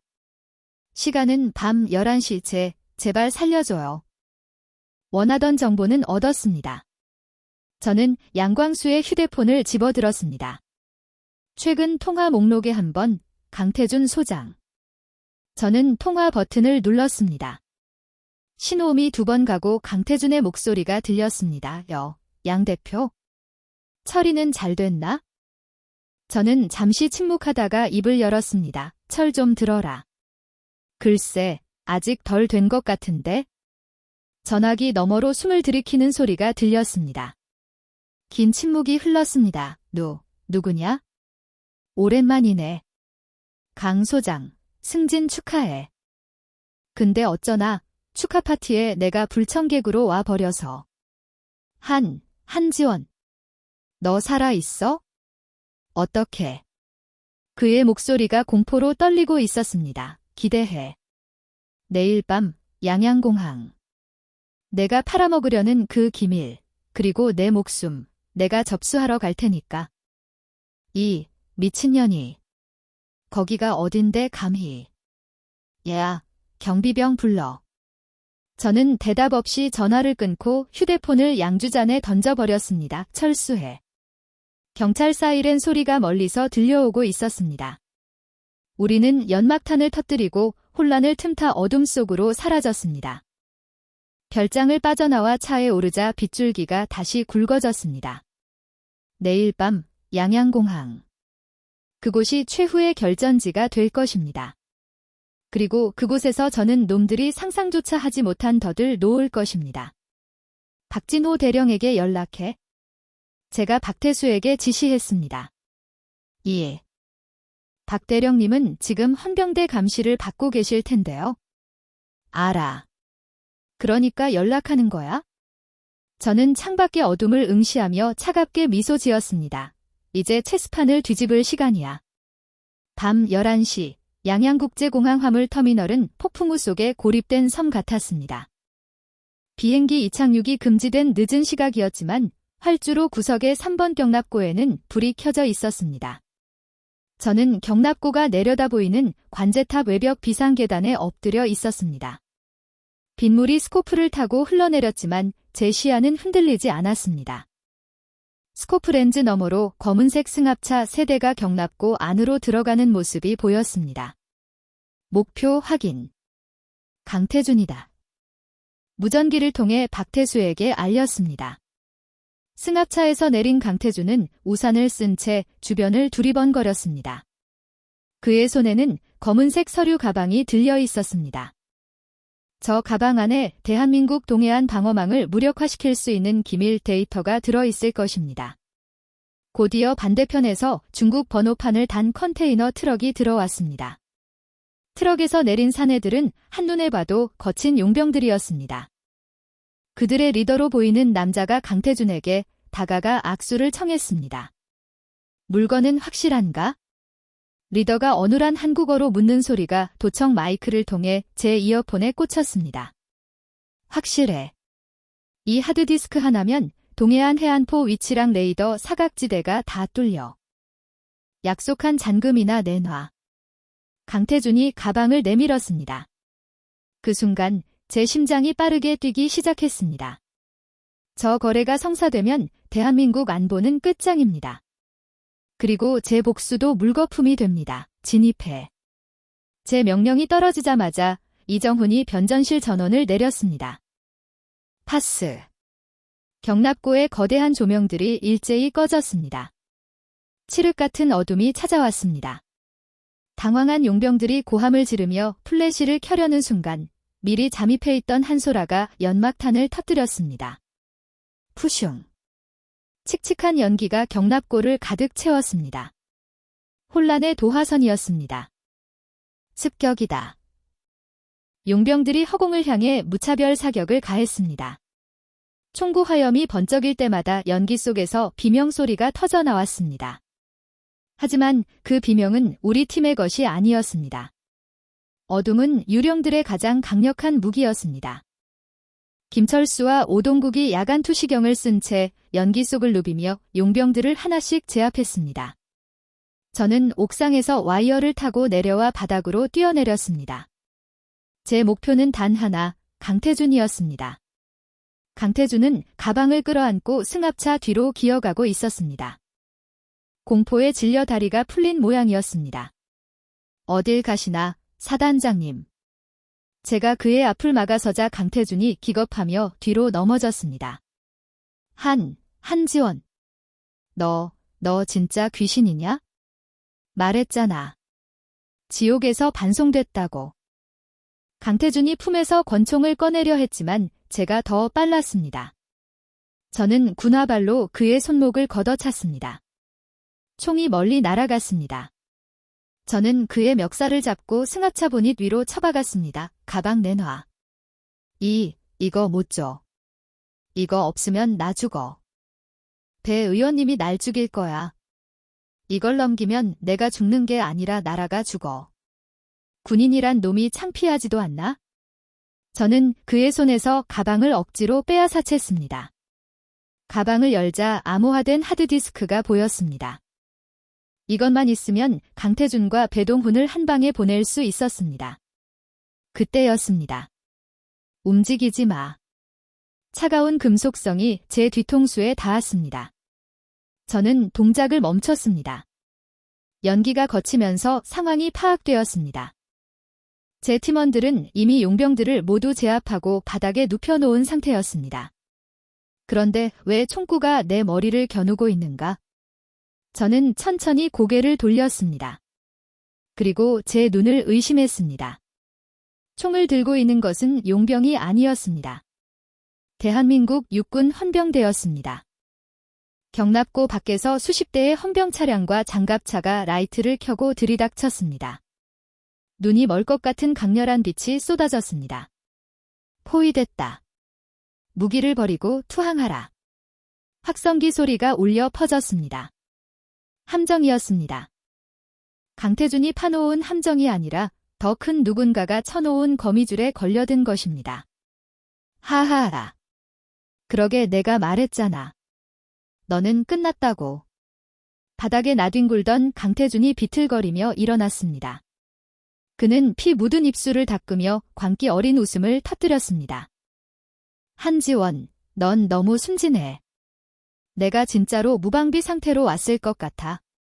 배 의원님이 내가 올 줄 알고 미리 손을 써두셨지. 저는 이를 악물고 하드디스크를 품에 안았습니다. 이건 못 가져가. 내가 죽어도 이건 세상에 까발릴 거야. 과연 그럴까? 강태준이 뒤를 보며 손짓했습니다. 나오게, 자네 차례야. 헌병대 대열이 갈라지며 한장교가 걸어 나왔습니다. 그의 얼굴을 확인하는 순간 저는 총에 맞은 것보다 더 큰 충격을 받았습니다. 박진호 대령이었습니다. 박진호 대령은 무표정한 얼굴로 제게 걸어왔습니다. 그의 손에는 권총이 들려 있었습니다. 그 총구는 정확하게 제 심장을 겨누고 있었습니다. 박 대령, 자네가 왜? 제 목소리가 떨렸습니다. 22사단에 처음 부임했을 때부터 저를 보좌했던 제가 가장 믿었던 부관. 제가 죽음의 문턱에서 살아 돌아왔을 때 가장 먼저 연락했던 사람. 그가 지금 적들의 편에 서 있었습니다. 죄송합니다. 군단장님. 아니, 한지원 씨. 그는 저를 더 이상 상관으로 부르지 않았습니다. 상황 파악이 안 되십니까? 당신은 국가 반역자입니다. 저는 군인의 본분을 다하기 위해 반역자를 체포하러 온 겁니다. 본분. 내가 말하는 본분이 친구를 배신하고 비리 장군 밑에서 꼬리치는 거냐? 현실을 직시하십시오. 정인이 뭐니 하는 건 힘있는 사람들이 정하는 겁니다. 당신은 졌습니다. 박진호는 제게 손을 내밀었습니다. 하드디스크 내놓으십시오. 험한 꼴 보시기 전에. 진호야, 제발 정신 차려. 저 안에 뭐가 들었는지 알잖아. 저게 넘어가면 우리 군은 끝이야. 그건 제가 판단합니다. 내놔. 박진호가 방아쇠에 손가락을 걸었습니다. 그의 눈빛에는 망설임이 없었습니다. 저는 절망감을 느꼈습니다. 제 유령 부대원들도 이미 압도적인 숫자의 헌병들에게 제압당해 무릎 꿇린 상태였습니다. 저항은 불가능했습니다. 저는 떨리는 손으로 하드디스크를 박진호에게 건넸습니다. 그는 그것을 받아들고는 차갑게 확인하더니 강태준에게 넘겼습니다. 확보했습니다. 사단장님. 크크크, 그래. 역시 박 대령이야. 일처리가 깔끔해. 내가 자네 별 달아준다니까. 강태준은 하드디스크를 받아들고 신주 단지 모시듯 챙겼습니다. 그리고 제게 다가와 제 어깨를 톡톡 쳤습니다. 이것 봐, 지원아. 내가 아무리 날고 기어도 안 되는 게 있어? 주인을 잘 서야지, 주인을. 내가 믿던 부하가 너를 파는 기분이 어때? 짜릿하지. 모멸감이 전신을 휘감았습니다. 헌병대, 뭐해? 저 반역자 놈들 다 끌고 가. 특히 한지원 전 중장은 특수수갑 채워서 독방에 쳐넣어 헌병들이 달려들어 제 팔을 꺾었습니다. 저는 반항하지 않았습니다. 아니, 할 수 없었습니다. 육체적인 고통보다 믿었던 사람에게 배신당했다는 정신적인 충격이 제 영혼을 산산조각 냈기 때문입니다. 박진호. 잊지 않겠다. 내 눈에 흙이 들어가도 넌 용서 안 해. 제가 끌려가며 소리치자 박진호는 잠시 멈칫했지만 이내 고개를 돌려버렸습니다. 그의 뒷모습이 그렇게 비열해 보일 수가 없었습니다. 호송차에 태워지기 직전 저는 빗속에 서 있는 박진호와 마지막으로 눈이 마주쳤습니다. 그의 눈동자가 아주 잠깐 흔들리는 것을 보았습니다. 하지만 그것은 제 착각이었을 것입니다. 그는 이미 영혼을 악마에게 팔아넘긴 배신자일 뿐이었습니다. 차가 출발하고 양양공항의 불빛이 멀어졌습니다. 차가운 철창 안에 갇힌 저는 무릎 사이에 얼굴을 묻었습니다. 모든 것이 끝났습니다. 증거는 놈들의 손에 들어갔고 저는 다시 잡혔습니다. 이번에는 사고사를 위장할 필요도 없을 것입니다. 군사재판이라는 합법적인 칼을 써서 저를 매장하겠지요.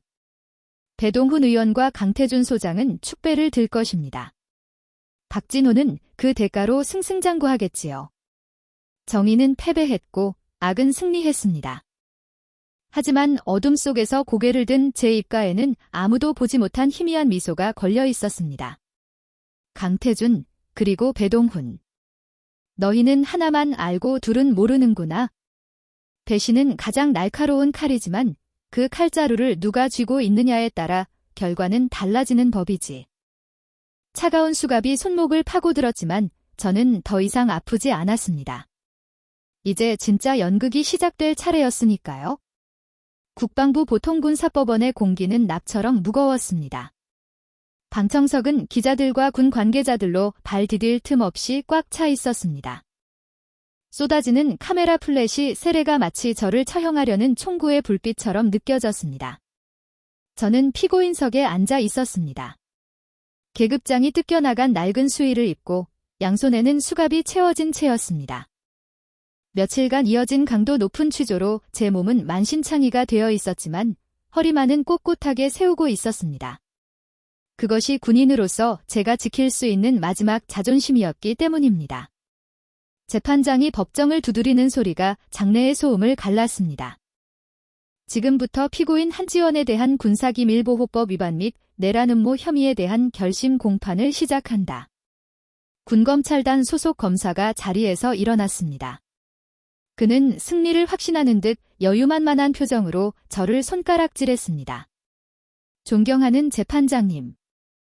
피고인 한지원은 신성한 국방의 의무를 저버리고 북한과 내통하여 국가 안보를 위협했습니다. 또한 자신의 범죄를 은폐하기 위해 부하들을 사병화하여 무력 시위를 벌였으며 이를 저지하려던 선량한 군인들에게 총구를 겨누었습니다. 이는 명백한 반역 행위입니다.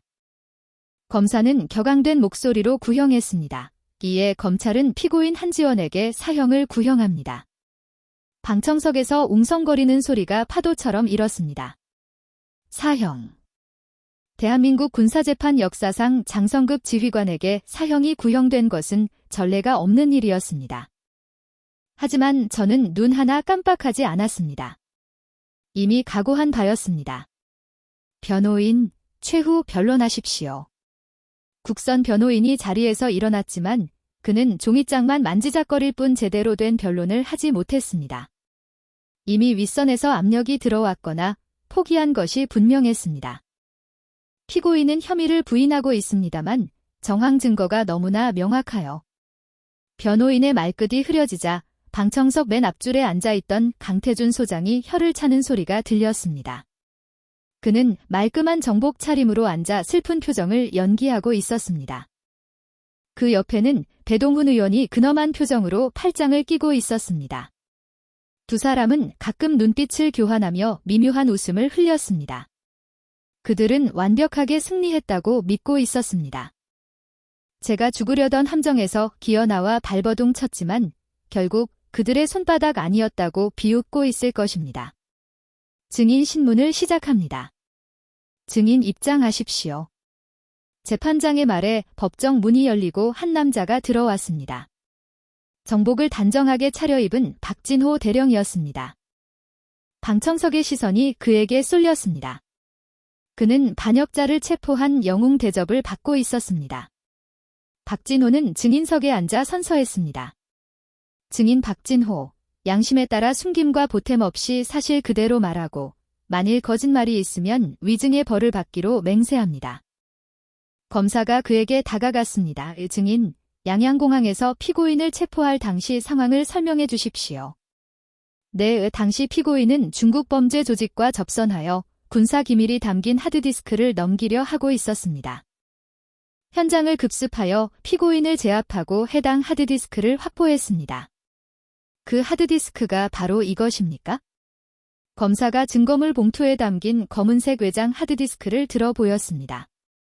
박진호는 잠시 저를 쳐다보았습니다. 그의 눈동자는 깊은 우물처럼 고요해서 무슨 생각을 하는지 읽을 수 없었습니다. 네, 맞습니다. 재판장님, 이 하드디스크 안에는 동해안 방어부대의 위치와 레이더 주파수 등 1급 군사 기밀이 들어 있습니다. 이것이 적의 손에 넘어갔다면 우리 군은 괴멸적인 타격을 입었을 것입니다. 이보다 더 확실한 증거는 없습니다. 검사는 의기양양하게 하드디스크를 법원 서기에게 넘겼습니다. 증거 조사를 위해 해당 파일의 내용을 일부 재생하겠습니다. 재판장이 고개를 끄덕였습니다. 법정 정면에 대형 스크린이 내려왔습니다. 강태준과 배동훈은 편안한 자세로 의자 등받이에 기댔습니다. 이제 저 화면에 군사 지도가 뜨는 순간 저는 빼도 박도 못하는 간첩으로 낙인 찍혀 형장의 이슬로 사라질 것입니다. 저는 고개를 숙인 채 입술을 깨물었습니다. 하지만 그것은 절망의 표현이 아니었습니다. 터져나오려는 웃음을 참기 위한 노력이었습니다. 이제 시작이다. 서기가 하드디스크를 컴퓨터에 연결했습니다. 로딩바가 돌아가고 폴더가 열리는 화면이 스크린에 나타났습니다. 법정 안의 모든 사람이 숨을 죽이고 화면을 응시했습니다. 파일 재생합니다. 서기의 목소리와 함께 스크린이 번쩍였습니다. 하지만 화면에 나타난 것은 22사단 작전 지도가 아니었습니다. 흔들리는 카메라 앵글, 어두운 실내, 그리고 익숙한 두 남자의 얼굴이 클로즈업되었습니다. 법정 안에 정적이 흘렀습니다. 강태준 소장이 의자에서 벌떡 일어났습니다. 배동훈 의원의 얼굴이 핏빛으로 변했습니다. 화면 속 장소는 고급 룸살롱이었습니다. 강태준 소장이 배동훈 의원에게 두툼한 돈봉투를 건넸습니다. 의원님, 이번에 한지원 중장만 확실하게 보내버리면 국방장관 자리는 제 거 맞죠? 화면 속 강태준의 목소리가 법정에 설치된 고성능 스피커를 타고 쩌렁쩌렁하게 울렸습니다. 당연하지. 그 여자가 깐깐하게 굴어서 우리 사업에 방해가 많았잖아. 이번 기회에 간첩으로 몰아서 매장시키면 돼. 여론전은 내가 알아서 할 테니 자네는 증거 조작이나 완벽하게 해. 배동훈이 돈봉투를 챙기며 비열하게 웃는 모습이 선명하게 나왔습니다. 이어서 화면이 바뀌었습니다. 이번에는 비 오는 날 차 안이었습니다. 강태준이 누군가와 통화하는 장면이었습니다. 박 실장. 한지원 호송 차량 전복시켜 사고로 위장해서 죽여버려. 확인 사살 확실히 하고. 경악, 충격, 공포. 방청석이 아수라장이 되었습니다.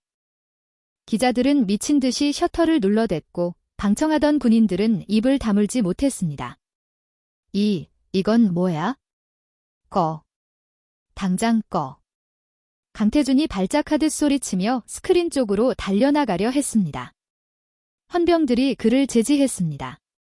재판장님. 이건 조작입니다. 딥페이크입니다. 함정입니다. 배동훈 의원도 일어나 사달을 냈습니다. 하지만 영상은 멈추지 않았습니다. 이번에는 로프를 끊으라고 지시하는 장면, 불량 장비 납품업체와 계약하는 장면들이 파노라마처럼 이어졌습니다. 조작이 아닙니다. 증인석에 앉아있던 박진호 대령이 마이크를 잡았습니다. 그의 목소리는 차분하고 단단했습니다. 이 영상들은 제가 지난 3개월 동안 강태준 소장의 수행비서 역할을 하며 특수 안경 카메라로 직접 촬영한 원본입니다. 조작 여부는 디지털 포렌식으로 즉시 확인 가능합니다. 뭐라고? 박대령, 너 이 새끼. 강태준이 거품을 물고 박진호를 노려보았습니다. 박진호는 차가운 눈빛으로 그를 응시했습니다. 저는 반역자를 잡으러 온 것이 맞습니다. 다만 그 반역자가 한지원 중장이 아니라 바로 당신들일 뿐입니다. 박진호는 자리에서 일어나 저를 향해 돌아섰습니다. 그리고 절도 있는 동작으로 거수 경례를 올렸습니다. 충성. 작전명 그림자놀이 성공적으로 완수했습니다. 군단장님. 저는 천천히 자리에서 일어났습니다. 손목의 수갑이 짤랑거리는 소리를 냈지만 지금 그 소리는 승리의 팡파르처럼 들렸습니다. 수고했다, 박대령. 저는 새파랗게 질린 배동훈과 강태준을 바라보았습니다. 어때? 내 연기가 좀 볼만했나? 너 처음부터 다 알고 있었어. 강태준이 덜덜 떨며 물었습니다. 내가 부임 첫날 자네가 심어놓은 첩자를 몰랐을 것 같나? 박대령은 처음부터 내 편이었어. 자네들이 그를 매수했다고 착각하게 만든 거지? 그렇습니다. 22사단에 부임하자마자 저는 박진호가 배동훈의 사주를 받고 있다는 사실을 간파했습니다. 하지만 그를 내치는 대신 그를 불러앉혀놓고 설득했습니다. 군인의 명예를 걸고 썩은 권력의 개가 될 것인지 정의로운 군인이 될 것인지 선택하라고 했습니다. 박진호는 눈물을 흘리며 충성을 맹세했습니다. 그날부터 우리는 이중 스파이 작전을 짰습니다. 제가 궁지에 몰리고 체포당하는 척해야만 저 교활한 놈들이 방심하고 결정적인 증거를, 그것도 자신들이 가장 믿는 박진호에게 맡길 것이기 때문입니다.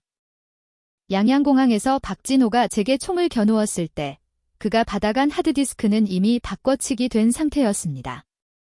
놈들이 기밀 데이터라고 믿고 가져간 것은 사실 그들의 목을 맬 완벽한 범죄 증거 모음집이었습니다. 재판장님, 저 영상 속에 나온 자들이야말로 군형법상 반란수괴자, 살인교사범들입니다. 당장 체포해 주십시오. 제가 당당하게 요구했습니다. 재판장은 잠시 멍하니 있다가 사태를 파악하고는 헌병대에게 명령을 내렸습니다. 헌병대, 피고인 한지원의 수갑을 풀어라.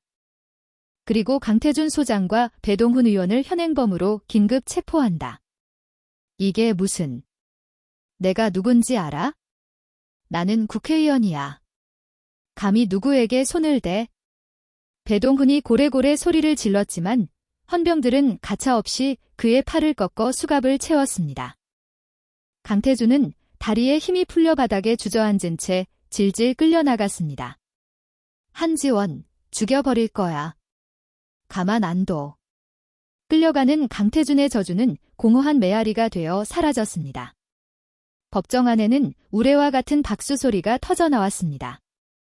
기자들은 특종을 잡기 위해 노트북 자판을 두드리느라 정신이 없었고 방청하던 군인들은 환호성을 질렀습니다.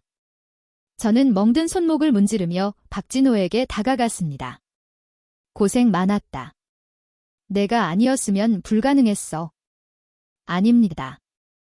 군단장님이 저를 믿어주셨기에 가능했습니다. 다시는 군단장님께 총구를 겨누는 일은 하고 싶지 않습니다. 박진호의 눈가가 붉어져 있었습니다. 저는 그의 어깨를 두드려 주었습니다. 이제 끝났다. 가서 국밥이나 한 그릇 하자. 배고파 죽겠다. 네. 제가 쏘겠습니다. 우리는 아수라장이 된 법정을 뒤로하고 천천히 걸어 나왔습니다. 법원 문을 나서자 눈부신 햇살이 쏟아지고 있었습니다. 지긋지긋했던 비구름은 사라지고 파란 하늘이 우리를 반겨주고 있었습니다. 강철은 두드릴수록 단단해진다고 했던가요? 시련은 저를 꺾지 못했습니다. 오히려 저를 더 날카롭고 강인한 지휘관으로 다시 태어나게 했습니다. 하지만 전쟁은 끝났어도 뒷수습은 남았습니다. 썩은 뿌리는 뽑혔지만 그 자리에 새살이 돋게 하는 것은 이제부터 제가 해야 할 일이었습니다. 재판이 끝나고 한 달이 지났습니다. 세상은 여전히 시끄러웠습니다. 뉴스는 연일 군수비리 게이트의 후속 보도를 쏟아냈고 배동훈 의원이 속한 정당은 지지율이 폭락해 공중분해될 위기에 처했습니다. 강태준 소장은 이등병으로 강등되어 불명예 제대와 동시에 교도소로 이감되었습니다. 저는 8군단 사령부로 복거했습니다. 정직 처분이 내려질 것이라는 예상과 달리 국방부는 여론을 의식해 저를 무징계 원대 복귀시켰습니다. 영웅을 징계했다가는 역풍을 맞을 것이 뻔했기 때문입니다. 하지만 복귀한 부대의 공기는 무거웠습니다. 지휘관이 자리를 비운 사이, 그리고 지휘관이 반역자 혐의를 쓰고 있던 그 시간 동안 군단은 멈춰 있었습니다. 참모들은 제 눈치를 보느라 바빴고 예하 부대의 기강은 해이해져 있었습니다. 저는 복귀 첫날 전모를 소집했습니다. 대회의실에 모인 수십 명의 장교들은 숨소리조차 내지 못했습니다.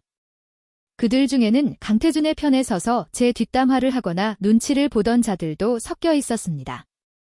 앉아. 제 한마디에 그들은 일제히 자리에 앉았습니다. 저는 단상에 서서 그들을 내려다보았습니다. 제 손에는 두툼한 서류 뭉치가 들려 있었습니다.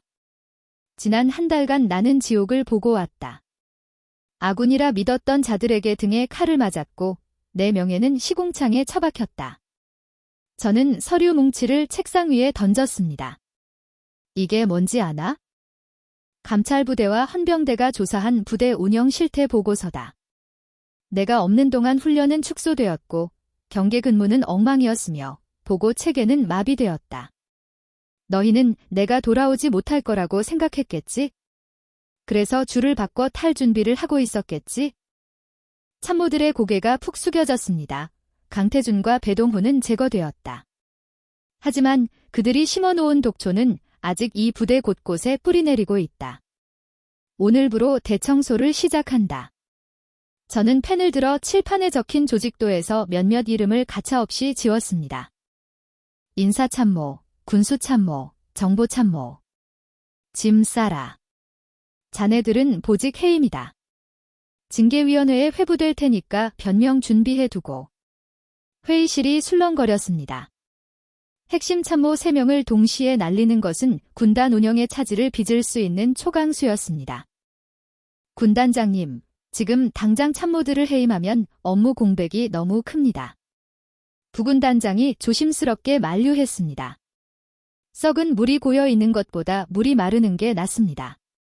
빈자리는 실력 있는 야전 장교들로 채웁니다. 학연, 지연, 그딴 거 필요 없고 오직 능력만 본다. 반대하는 사람이 있나? 아무도 대답하지 못했습니다. 그날 오후부터 8군단은 태풍이 휩쓸고 지나간 자리를 복구하듯 뼈를 깎는 개혁에 돌입했습니다. 저는 집무실에 앉아 있지 않았습니다. 매일같이 예하 부대를 순찰했습니다. 22사단, 23사단, 산하계단. 헬기를 타지 않고 지프차를 타고 산길을 달렸습니다. 22사단 해안초소를 다시 찾았을 때였습니다. 한 달 전 제가 빗속에서 군장을 검사했던 그곳입니다. 달라진 것은 날씨뿐만이 아니었습니다. 병사들의 군복은 깨끗했고 방한 장비는 규정대로 지급되어 있었습니다. 무엇보다 그들의 눈빛이 달라져 있었습니다. 예전의 패배감에 젖은 눈빛이 아니었습니다. 자신들을 지켜주는 지휘관이 있다는 믿음이 그들을 강하게 만든 것입니다. 충성. 군단장님 방문을 환영합니다.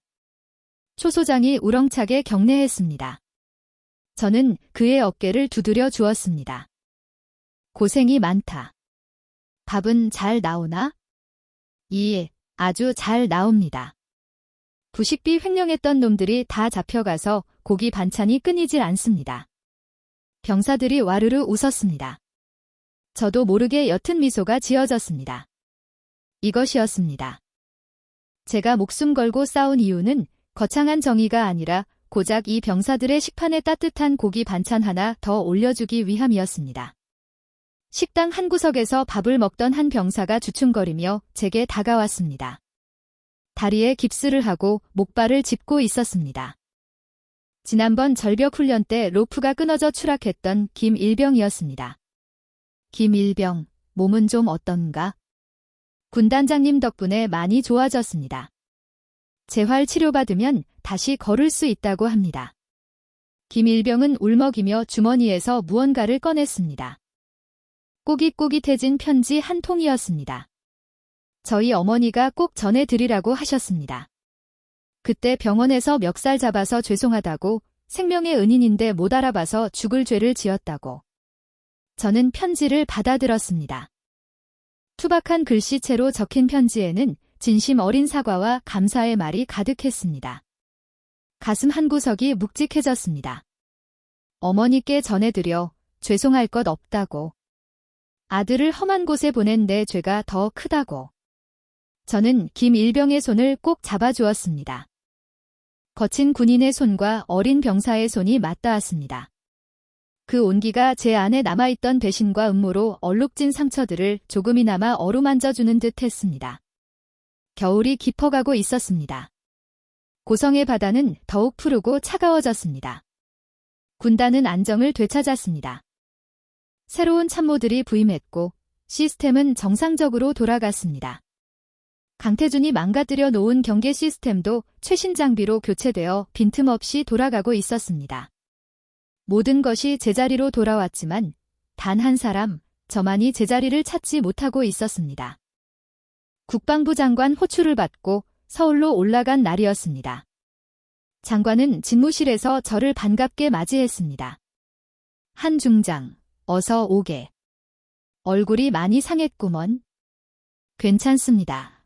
장관님. 자네 인기가 대단해. 국민들은 자네를 잔다르크라고 부르더군. 정치권에서도 러브콜이 쇄도하고 있어? 여당, 야당 할 것 없이 자네를 영입하고 싶어서 난리야. 장관은 차 한 잔을 권하며 본론을 꺼냈습니다. 이번 정기 인사가 다음 달이 새. 자네를 대장으로 진급시키고 제1야전군 사령관으로 보직할 예정이야. 군 역사상 최초의 여성 대장. 멋지지 않은가? 대장. 사성장군. 모든 군인의 꿈이자 목표. 하지만 제 가슴은 뛰지 않았습니다. 오히려 차갑게 식어갔습니다. 장관님, 드릴 말씀이 있습니다. 저는 품에서 미리 준비한 봉투를 꺼내 테이블 위에 올려놓았습니다. 저녁 지원서였습니다. 장관의 눈이 휘둥그레졌습니다. 이게 무슨 짓인가? 저녁이라니. 이제 고생 끝내고 꽃길만 걸으면 되는데 왜? 저는 꽃길을 걷기 위해 군인이 된 것이 아닙니다. 저는 흔들림 없는 눈빛으로 장관을 바라보았습니다. 지난 작전에서 저는 승리하기 위해 군인의 원칙을 어겼습니다. 부하를 첩자로 이용했고 적을 속이기 위해 국민들을 속였습니다. 비록 정의를 위한 것이었다고는 하나 과정이 올바르지 못했습니다. 그건 작전이었잖아. 불가피한 선택이었어. 결과가 좋다고 해서 과정이 정당화될 수는 없습니다. 저는 그 과정에서 제 명예를 걸었고 제 양심의 생채기를 냈습니다. 그런 지휘관이 어떻게 사성장군이 되어 군을 통솔할 수 있겠습니까? 저는 자리에서 일어났습니다. 영웅은 난세에 필요한 법입니다. 이제 비리가 척결되고 시스템이 바로 섰으니 저 같은 독한 칼은 칼집에 들어갈 때가 되었습니다. 박수 칠 때 떠나고 싶습니다. 장관은 한참 동안 말을 잇지 못했습니다. 그는 제 고집을 꺾을 수 없음을 알고 있었습니다. 자네 정말 후회하지 않겠나? 후회는 없습니다. 다만 부탁 하나만 들어주십시오. 말해보게. 박진호 대령, 그 친구는 진급시켜 주십시오. 저를 위해 가장 더러운 곳에서 굴렀던 친구입니다. 그 친구라면 저보다 더 훌륭한 지휘관이 될 겁니다. 장관은 씁쓸한 표정으로 고개를 끄덕였습니다. 부대로 돌아오는 길, 저는 차창 밖으로 스쳐 지나가는 풍경을 바라보았습니다. 군복을 입고 보낸 30년의 세월이 주마등처럼 스쳐 지나갔습니다. 힘들었습니다. 외로웠습니다. 여자가 무슨 군인이냐는 소리를 듣지 않으려고 남들보다 2배, 3배 더 뛰었습니다. 하지만 행복했습니다. 저 거친 철책선 안에서 흙먼지를 뒤집어 쓴 채 나라를 지키는 병사들과 함께할 때 저는 가장 살아있음을 느꼈습니다. 집무실에 도착한 저는 정복 상의를 벗어 옷걸이에 걸었습니다. 어깨에 별 3개가 조명을 받아 반짝였습니다. 수고했다, 한지원. 저는 거울 속의 저에게 작별 인사를 건넸습니다. 이제 이 무거운 갑옷을 벗고 인간 한지원으로 돌아갈 시간이었습니다. 저녁식 날 하늘에서는 한방눈이 내렸습니다. 온 세상을 하얗게 덮어버릴 듯 펑펑 쏟아지는 눈이었습니다. 연병장에는 8군단 전 장병이 도열해 있었습니다. 저는 단상에 서서 마지막 훈시를 했습니다. 원고는 준비하지 않았습니다. 제 가슴 속에 있는 말을 그대로 전하고 싶었습니다. 사랑하는 8군단 장병 여러분, 나는 오늘부로 군복을 벗는다. 하지만 내가 벗는 것은 군복일 뿐, 내 조국과 너희들을 사랑하는 마음은 벗지 않는다. 입김이 하얗게 피어올랐습니다. 군인은 강철 같아야 한다고 배웠다. 하지만 강철도 녹이 쓴다. 녹이 슬지 않게 하려면 끊임없이 닦고 써야 한다. 너희의 양심을, 너희의 용기를 매일 닦아라. 그래서 불의가 너희를 덮칠 때 너희 자신이 가장 날카로운 칼이 되어 베어버려라. 병사들의 눈가가 젖어 있었습니다.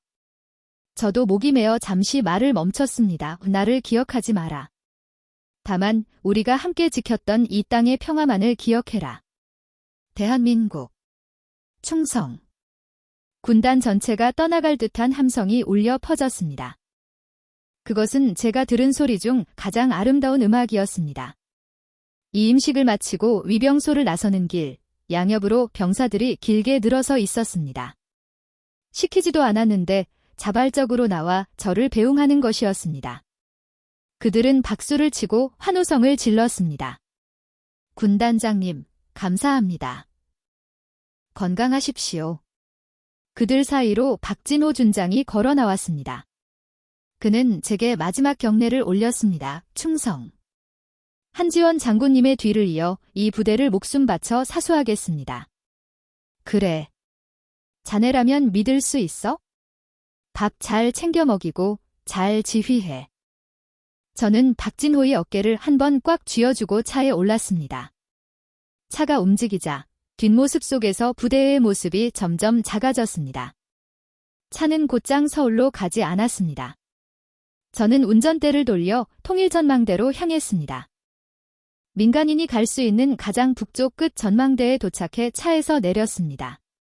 눈 내리는 바다는 고요했습니다. 철조망 너머로 북녘 땅이 희미하게 보였습니다.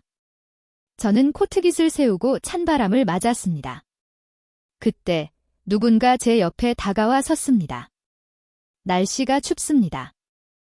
이거라도 쓰십시오. 돌아보니 사복 차림의 청년이 핫팩 하나를 내밀고 있었습니다. 낯이 익었습니다. 다리를 절뚝거리고 있었습니다. 제대하고 고향으로 돌아가던 김일병이었습니다. 자네? 벌써 제대했나? 의병 제대했습니다. 다리가 불편해서 더 복무할 수가 없어서요. 군단장님 가시는 길 마지막으로 배웅해 드리고 싶어서 기다리고 있었습니다. 김일병은 쑥스러운 듯 웃으며 따뜻한 핫팩을 제 손에 쥐어주었습니다. 감사했습니다. 저 살려주신 거 평생 잊지 않고 살겠습니다. 저는 뜨거운 핫팩을 두 손으로 감쌌습니다. 얼어붙었던 손끝이 녹아내리는 기분이었습니다. 훈장보다 계급장보다 더 값진 선물이 제 손 안에 있었습니다. 나도 고맙다. 사라져서. 우리는 나란히 서서 바다를 바라보았습니다. 파도가 밀려왔다 밀려가기를 반복했습니다. 저 파도처럼 제 군생활의 구비도 이제 끝났습니다. 이제 뭐 하실 겁니까? 김일병이 물었습니다. 글쎄, 꽃이나 심어볼까 해. 꽃이요. 강철의 꽃은 안 핀다면서요? 강철의 꽃은 피지 않지만 흙에서는 꽃이 피니까. 이제 나도 흙으로 돌아가야지. 저는 눈 덮인 언덕을 바라보며 미소 지었습니다. 차가운 겨울 바람 속에 희미하게 봄 냄새가 섞여 있었습니다. 전쟁은 끝났습니다. 하지만 그 땅을 지켰던 사람들의 이야기는 저 바다에서 불어오는 바람처럼 영원히 이 땅에 머물 것입니다. 저는 핫팩을 주머니에 넣고 가벼운 발걸음으로 세상 속으로 걸어 들어갔습니다.